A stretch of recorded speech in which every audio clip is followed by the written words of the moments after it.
BustEm Media, welcome into the NFL show. Now, if you're wondering what the hell BustEm Media is, we are a sports gambling oriented digital media company. And for you longtime fans of the enterprise, you'll remember Bust Your Bookie, our flagship Sunday morning NFL pregame show. This is the newest evolution of that. Now, a couple things we got to get out of the way before we really get into the nitty gritty, the gambling stuff. First off, if you've never gambled before and it's not legal in your state, don't feel pressure to do so, and don't gamble illegally. Here in Illinois, great state of Illinois, the Cardinal State, the Prairie State, it's legal. I'm going to be using all of Circa Sports numbers, Circa Sports out of Las Vegas, the best damn sports book in the world for our numbers. A couple of other rules. If you've never bet before, don't feel pressure to do so. If you are betting, bankroll management is key. Take however much you're willing to risk for this year, this season of NFL football. Divide it by 100.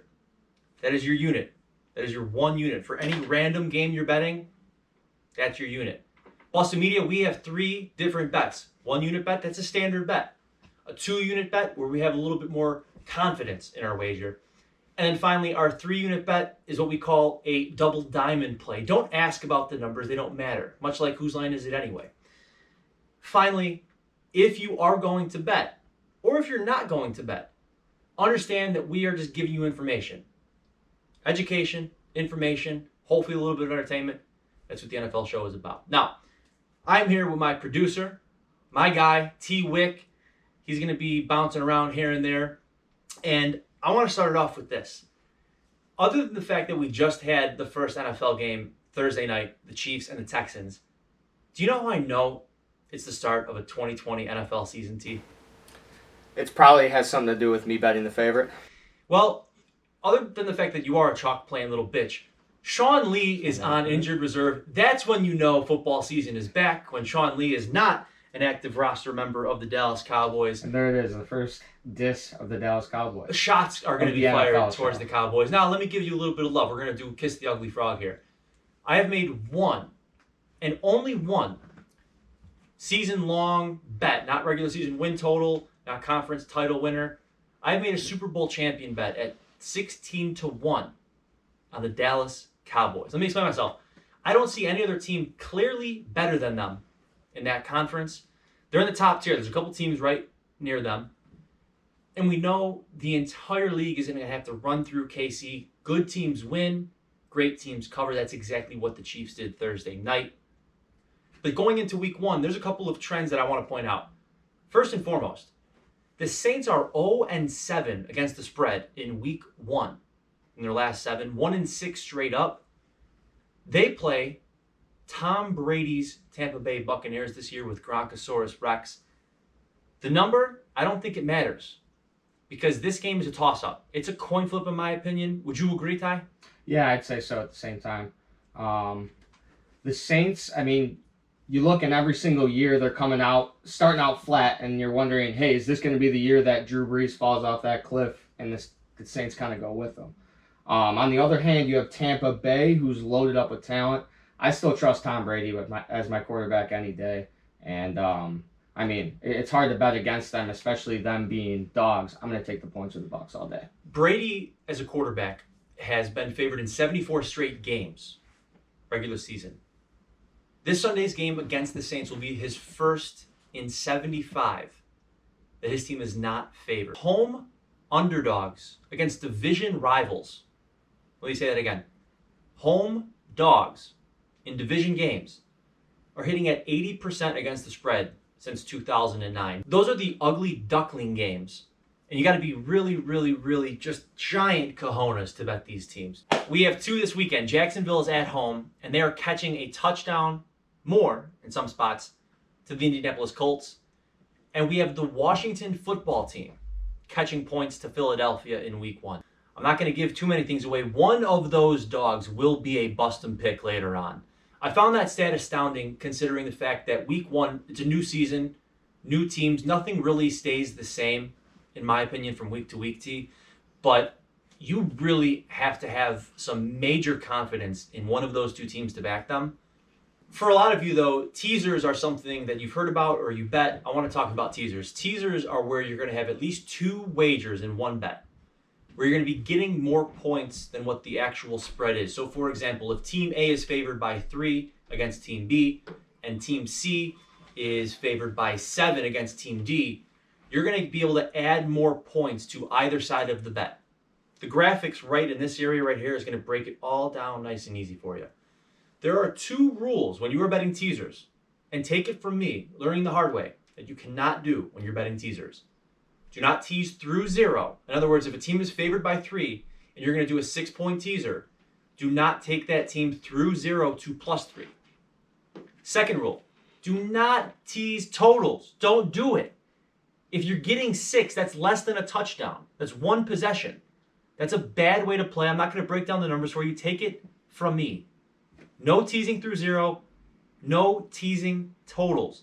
T, have you teased either of those before? Yeah, I have. Of course, I'm a sucker. I mean, you're trying to make money. We're all trying to make money. I'm here to help make you money. And don't tease through 0. Don't tease totals. We are going to have a juice bag teaser later on in the show. But if you are unfamiliar with teasers, stay away first and foremost. But if you want to learn more, we are going to have a separate gambling class on the Instagram page for @BustEm to teach you what a teaser is actually designed to do. Let's play a little game, T.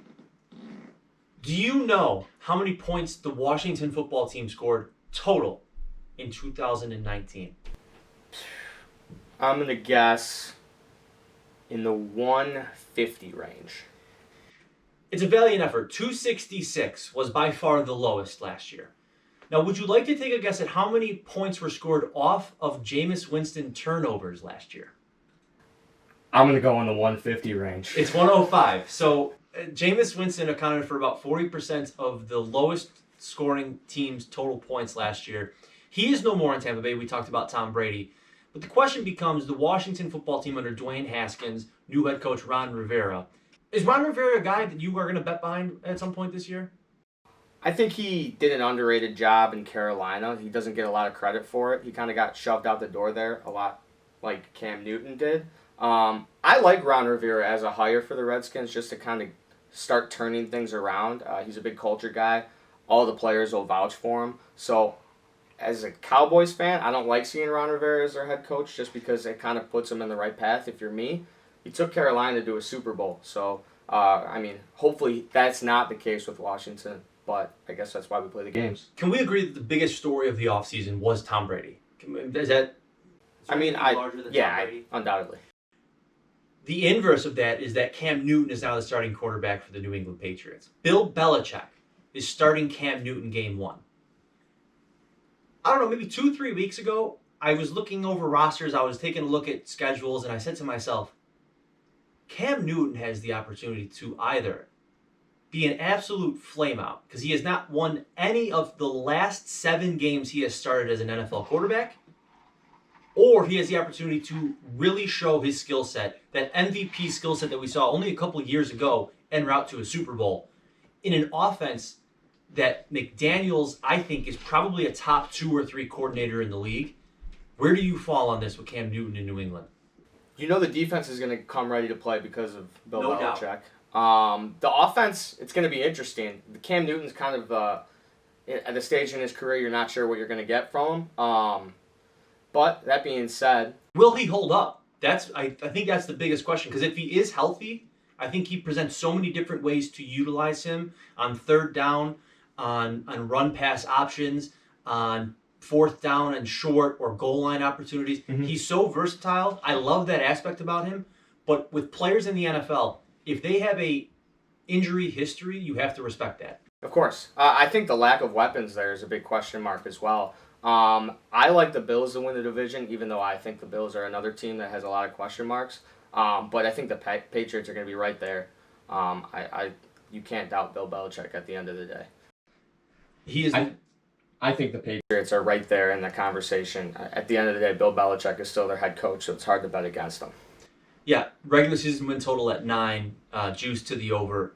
It's a division where Miami is probably not going to be as competitive as people think. I think a lot of people are hopeful for that team. I am as well. New England is a team on watch early this season. They are opening against the Dolphins, laying a touchdown at home at Gillette. We'll be back in a moment. If you're like me, you're always looking for quality material, great graphics, tremendous detail. Grit Clothing Company is that for me. If I'm looking to buy a shirt that is going to show off my neighborhood, it's going to demonstrate my fandom for my hometown team, or it's going to make a statement to people that I'm out at the bar, walking down the street with, I turn to Grit Clothing Company. And right now, if you head to gritclothingco.com and use code BustEm15 at checkout, you're going to get 15% off your entire order. You've noticed the Making Money on a Sunday crew neck sweatshirt. Those are available for sale right now. If you are someone who is betting on a Sunday, you need this. And here's why. If you're someone like me who bets on a Sunday, you want to buy that. You want to have this on 12 p.m. Sunday Central Time. And here's why. It's not going to fuck with the juju. So head to gritclothingco.com right now. Use code BustEm15 at checkout. Don't think about it. Like a 3-team parlay in baseball. Just put it in and let it ride at gritclothingco.com. West Loop Tone. Tell him I sent you. I don't know. It's pretty hot. A little sunny. The first of 4 games that we're going to talk about, selected games. The first one, noon Central Time. Hometown team, Chicago Bears, playing Detroit at Ford Field. This line opened up Detroit 1.5 at circa. Pick 'em at faraway places. It is now up to Detroit laying 3 to Chicago. This total opened 44.5, down slightly to 42. Adrian Peterson picked up by the Lions. They also have the rookie DeAndre Swift out of Georgia. They picked up Jamie Collins, another ex-Patriot on the Lions. The Chicago Bears, Matt Nagy is going with Mitchell Trubisky. MVP Mitch to start the season. Ryan Pace hiding in his bunker somewhere as we speak.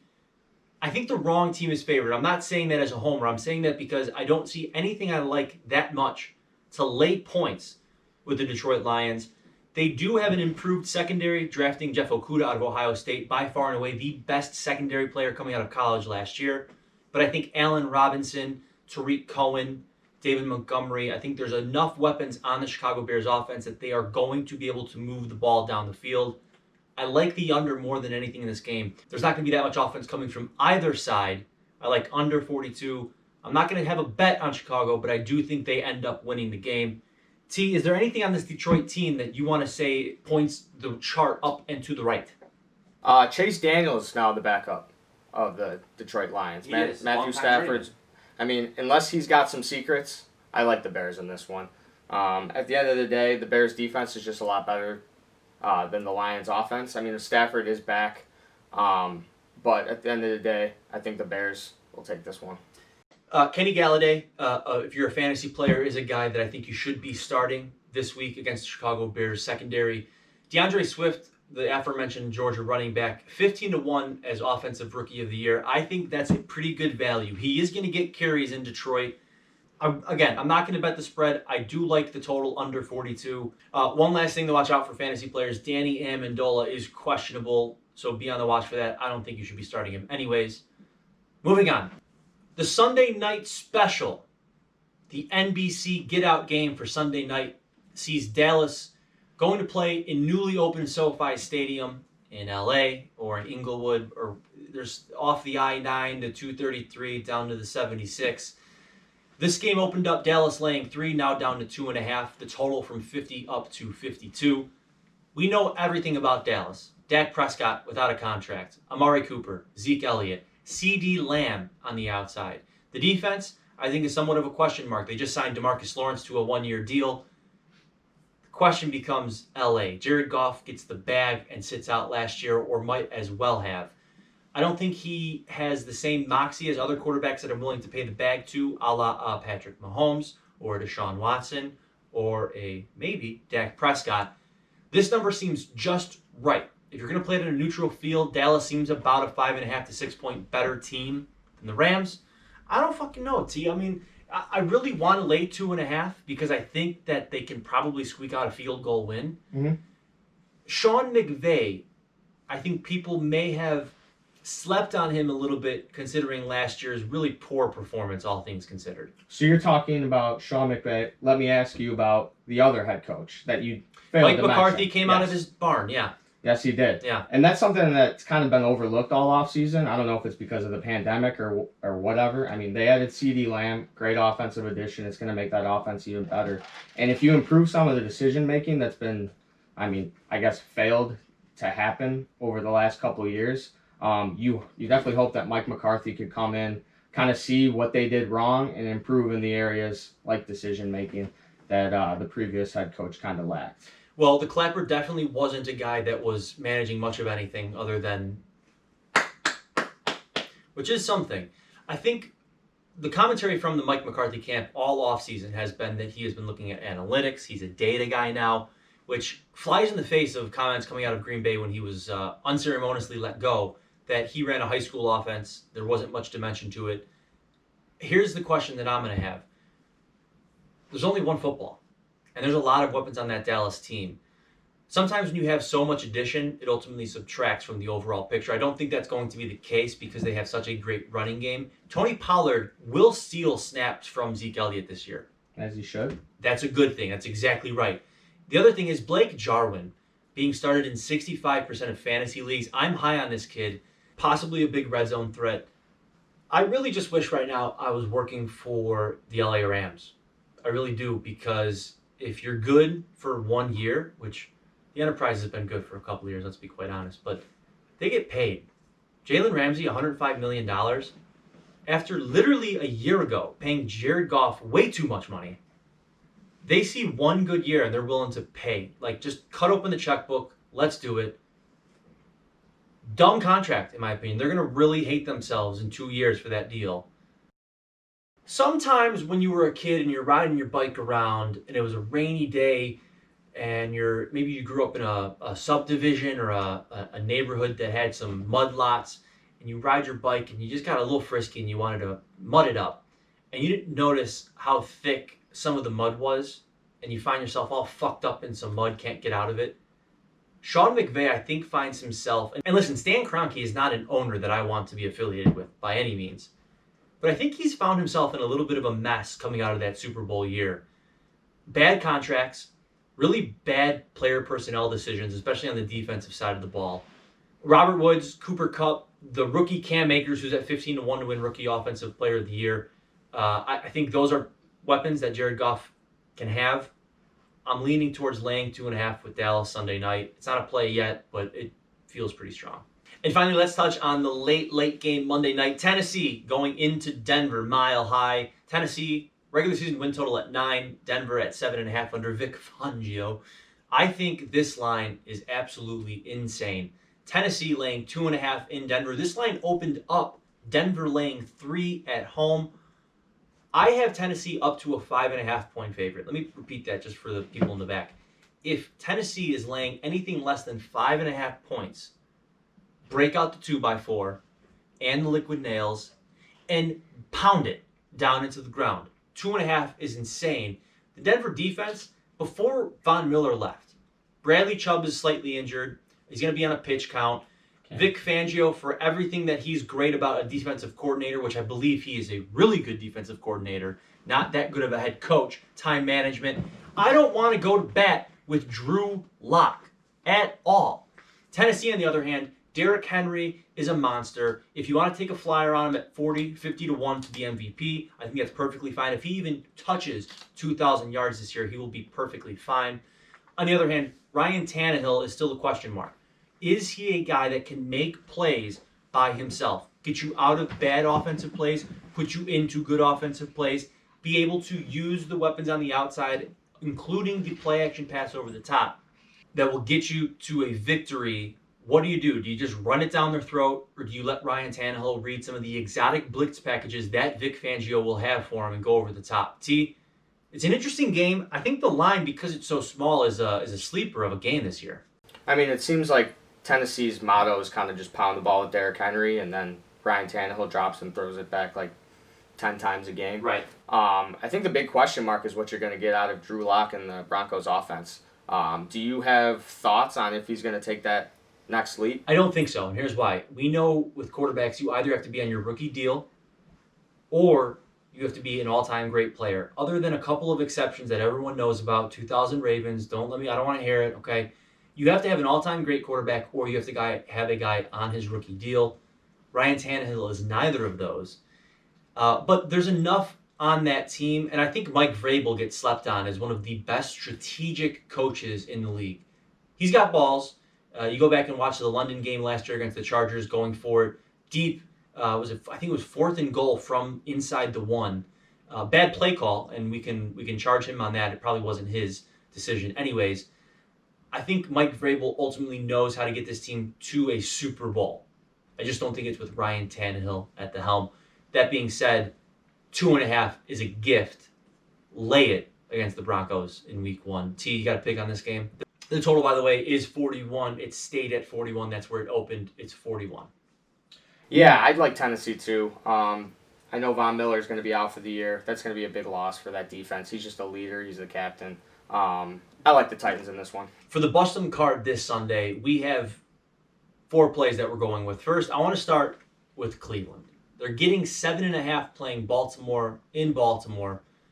And right off the bat, Joe Public, typical T, no disrespect, they're going to look at that 7.5 number with the Ravens. Remember, Lamar Jackson is the MVP and think the Cleveland Browns are just a joke. That's wrong. The Cleveland Browns have talent. Baker Mayfield took a slight step back last year. They have weapons on the outside. And 7.5 is way too many points to be laying to a team under new head coach Kevin Stefanski, who's going to be calling plays this year, and he's going to put Baker Mayfield in a position to win. I do not think the Cleveland Browns crap on themselves in this game, Ty. I'll take 7.5 with the Browns. The newly minted Las Vegas Raiders start the season on the road in Carolina. I love Matt Rule. I think he's a live candidate for Coach of the Year. Offensively, other than Christian McCaffrey, there is nothing to like in this team. I think it's a gift to be only laying 3 with the Las Vegas Raiders on the road. The one thing I'll point out is John Gruden on scripted plays to start off a game is absolutely incredible. If you want to take a first quarter or first half bet, I would highly recommend it. I will be laying the 3 with the Raiders on the road in Carolina. Finally, the normal bet of the day, we'll just take Cardinals +7 in San Francisco. Just too many points. All of the trends point towards the Cardinals to cover this game. I don't know if they're going to win. Maybe you do a little bit of a sprinkling, a little bit of a dusting, like a nice coffee cake. A banana bread coffee cake would be perfect on Sunday morning. That's what you want to do. Don't even think about laying 7 with the 49ers. Don't take Cardinals if you hate me, if you think BustEm Media is a sham, if you think we're just using it as an enterprise to shuffle money through from illicit activities. We're definitely not doing that. But I would not lay 7 with the 49ers. Jimmy G is not a killer. He's a great quarterback. He is not a killer. We'll take 7 with my guy Kyler Murray and the Arizona Cardinals. Finally, we spoke about teasers earlier. I have one for you. The Jaguars catching 7 or 8 because we're taping it now and not Sunday morning. I can't tell you where that line's going to be. But if it's anything more than 7, we're going to include the Jaguars in the first half of our teaser. And then we're going to go to Green Bay playing Minnesota in Minnesota. Catching 2.5 will add 6.5 points. We'll catch 8.5 or 9 depending on what the closing line is. Let's toss both of those in a 2-team teaser. Jacksonville plus somewhere between 13.5 and 15. Green Bay catching anywhere between 8.5 and 10. Bet 1.2 units to win 1 unit. That's my card. T, what are you looking at today? I mean, Minnesota, Green Bay, I think both of these teams are teams that could take a step back. Green Bay drafted a new quarterback instead of a wide receiver in the first round for Aaron Rodgers. Minnesota lost guys like Everson Griffin. I know Xavier Rhodes was kind of washed up towards the end there. I kind of like the points just because I think both of these teams are due to regress. Of course it's chalk. That was the NFL show for week 1 right here on BustEm Media. Tune in every Sunday morning, 10:45 a.m. Central Time, right here on BustEm Media.